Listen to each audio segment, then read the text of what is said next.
to see that kind of performance after a bye week, to me, just it just really was disheartening. It wasn't just for me, but for most fans, and of course, it felt that way for the ownership. It sounded like, because they panned up to the owner's box after a loss of 5 on a run play, and Jonathan Kraft and Bob Kraft are just shaking their heads. And Jonathan Kraft saying it was terrible play calling. You can read his lips. Terrible play calling. And all I could think of was the "I think you should leave" hot dog meme. We're all trying to find the guys who did this.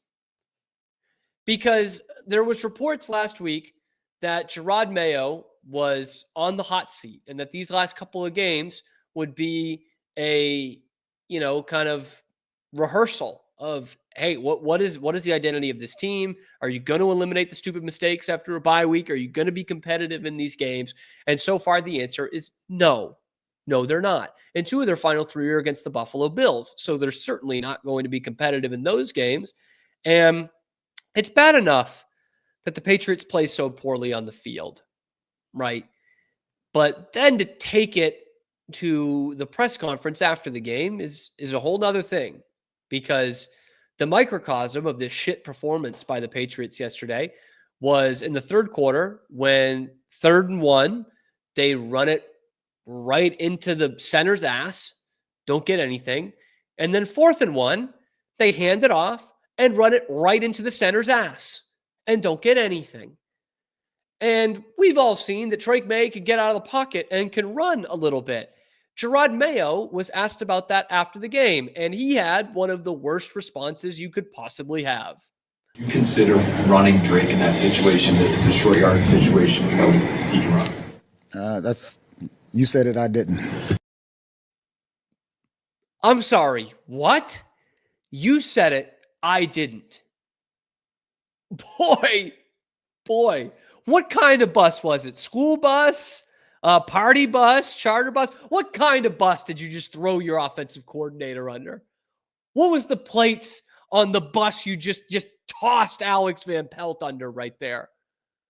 Not that Alex Van Pelt does not deserve criticism, but are you kidding me? That's what the head coach says? You said it, not me? What? Would Belichick have ever said that? In fact, I'm going to play you this. It's Burt Breer after the game talking about that exact quote. Now, I will warn you, the video gets a little choppy. They kind of cut in between things. But for some reason, this is the only video I could find on this exchange on the internet. Here's what Burt Breer, who covers the Patriots on the Patriots beat, had to say about Jerod Mayo's interesting comments after the game. That felt like he was throwing Alex Van Pelt under the bus. That's the only reason you're comparing it to that. Was this a bad? So what do you think of the comment that was made? I just think that's a really hard thing to come back from, because the players see that. They see the lack of accountability. The other coaches see that. And so let's say you come out of this year and you're not happy with how things are, but you're going to keep Jerod Mayo and you're going to change some of the staff. How are you going to get coaches here then? Because they're all going to think that Jerod Mayo is in the hot seat in 2025, and now you have this. Where he threw a guy who's been in the industry for a long time under the bus. Now, I assume Jerod's going to walk it back tomorrow.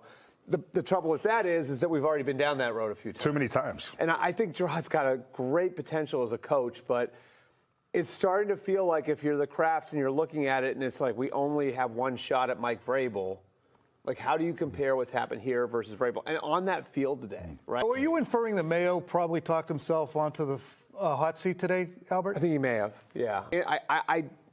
I can't remember seeing a comment like that from a head coach in 20 years. 20 years covering this league. He says he's never seen a comment like that. I'd be hard-pressed to go and find one. In the NFL, where a head coach is just openly throwing his coordinator under the bus like that in a pretty embarrassing way. Oh, this is bad. This is not just bad football bad, like it was last year. Last year, you were like, okay, you need another quarterback here. Let's get that top 5 pick, and they're staying competitive in these games, but they just have no offense. It was terrible. Don't get me wrong, but now it's all that bad stuff, and then after the game, even worse. Just dragging your own team through the mud. And I can't believe that after we had that report last week that this was Mayo's coaching for his job the last few weeks, that was coming from Greg Bedard. They had a report from The Athletic on, I think it came out on Friday or Saturday, that said Mayo has been privately assured by the Krafts that his job is safe. I'm just like, why? Like, genuinely, give me one good reason why this head coach should be assured that his job is safe. Because again, looking at this franchise, we just went through 20 years of the greatest quarterback in the history of the sport. And he's always kept saying, he wouldn't give up reps in practice. He didn't want to come out of games, even if they were blowouts. And he was just taking knees. He didn't want to because he was afraid of losing his job at every turn. And it made him the best ever. And now, with a coach who is 3-11, who has no Rolodex of assistant coaches, just threw one completely under the bus, we're like, no, Jerod, it's okay. Take your time. I understand that in a workplace, to some degree, you want your workers to be comfortable, right? They don't want to be looking over their shoulders all the time. But this is the NFL. It is the ultimate results-driven business. And you're telling a 3-11 coach that he's safe before the season's even over? Again, I ask, what happened to this organization? The Patriots used to be so against that. Win. Shut the fuck up and win. No excuses, no blaming other people, no trashing people in the media. You just win. And we have gone away from all of those things. They do trash people in the media. They say the wrong thing. They don't ignore the noise. And they don't win. Why on earth should the head coach of a 3-11 team be feeling good about coming back in that same position next year? Give me one good reason why Jerod Mayo should feel comfortable as the Patriots head coach, and why the ownership would assure him privately that, hey, you are going to be our guy next year. That's unserious. That's not what serious football franchises do. But the Patriots are no longer a serious franchise. And what sucks is they have something, I think, that a couple of serious franchises would kill for.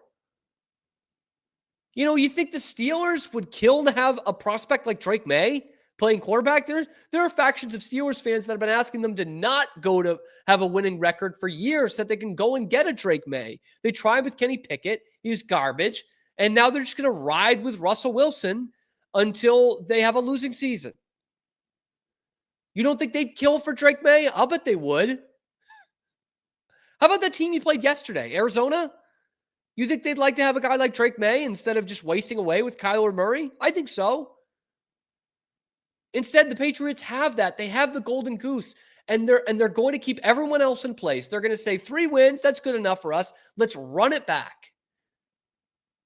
And maybe they'll get rid of DeMarcus Covington.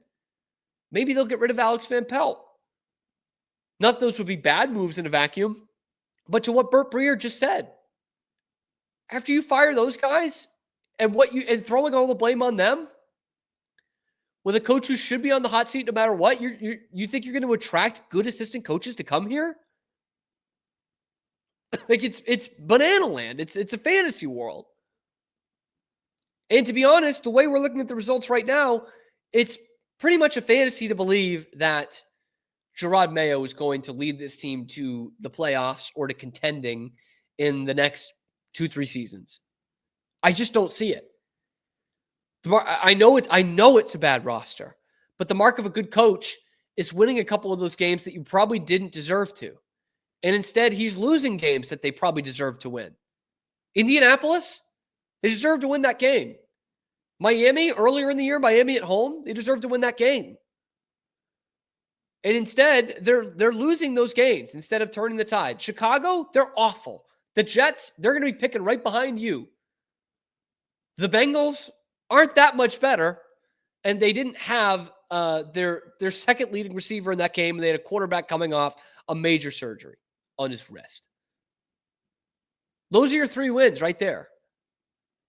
And yet we're telling the head coach, don't worry, Jerod, you'll be okay. It's a fucking joke. It's an absolute joke, this franchise right now. And it's not the only problem they need to solve. But again, you look at the moves they made in the offseason, the guys they re-signed, the guys they didn't, the guys they drafted, the guys they tried to buy on the cheap and just ended up cutting loose. That's all in the GM. And then you look at this 3-win team that makes the same boneheaded mistakes week after week after week. The coaching staff that couldn't figure out how to work in any of the wide receivers into the game plan, even after a bye week. You're going to run all that back and just say, yeah, let's do it again. Ramondre, the franchise. Ugh. It's fucking horseshit, man. It's horseshit football that we are watching again. And amazingly, which I didn't think we'd be saying at the beginning of the season, amazingly, it does not have to be that bad. Even with this roster, it doesn't have to be that bad. But it is. And apparently the coach is safe. Give me Ben Johnson. Give me Mike Vrabel. Give me Bill Belichick. Don't give a shit. I'd take any of them over Jerod Mayo right now. We are Rogue Media Sports. Hey, thanks for stopping by. And if you like this video, be sure to give us a like and subscribe. It really helps out the channel a ton. You can follow me on Twitter here for some more outrageous Boston sports takes coming to you every weekday at noon Eastern time. And then after that, wherever you get your podcasts. We are Rogue Media Sports.